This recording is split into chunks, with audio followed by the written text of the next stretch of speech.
Hello and welcome to another Pulsefire Gaming video. Today we're going to take a look at a ship that we should have shot 2 years ago.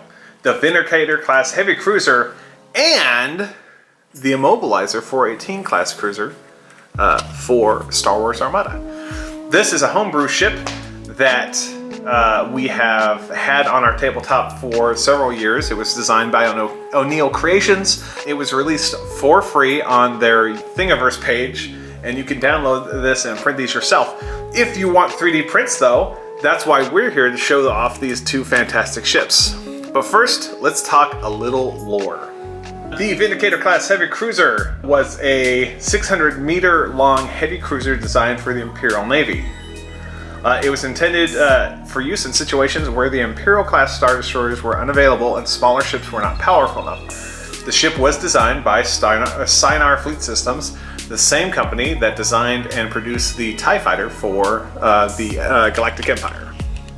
Okay, so this ship has had, basically, this ship was designed to replace the Dreadnought class heavy cruiser as the Navy's standard use multi-role cruiser. Yeah, it's the same length as the Gladiator and it fills basically the same role, where if you don't have an Imperial Star Destroyer but you do need a presence heavier than something smaller than a Corvette or something like that, then this is exactly where you want to look, the Vindicator class heavy cruiser. The Vindicator class was an important space frame because not only did it serve its role really well, and let's take a look at the ship here. It had basically, it was equipped well enough to stand off smaller pirate interdiction things that needed to be going on in smaller systems or less important systems. But it was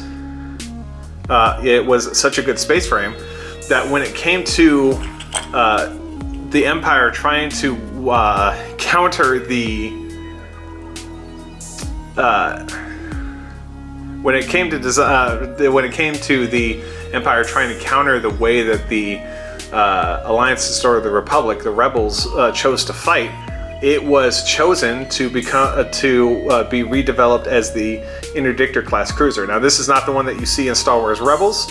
It's built on the Vindicator frame, not its own frame, but it had these four big bulbous protrusions that were capable of creating a mass shadow in hyperspace and preventing ships from jumping away or preventing ships from jumping too close to an area similar. And really, it's not preventing those ships from doing that. It's basically in a ship that's trying to jump away or a ship that's trying to jump into an area where the mass shadow has been generated by the interdictor or interdiction field, no matter what interdictor is doing it. It's basically fighting against the computers that the intended target, or I guess an unintended target, is using for hyperspace calculations. Later on with the Vindicator, they did, with the Pentastar alignment, they did beef up the version of the Vindicator with the Enforcer picket cruiser, which is basically the Vindicator that was better armored and better armed. But if you're interested in these vessels, we have them for sale on our Etsy store, so feel free to contact us there if you're interested in looking at one of those. Otherwise, leave a comment on what your favorite non-Imperial Star Destroyer kind of triangle-shaped ship is from Star Wars. Thank you very much for watching. So hit subscribe if you'd like to subscribe and see more content from our channel, and have a great day.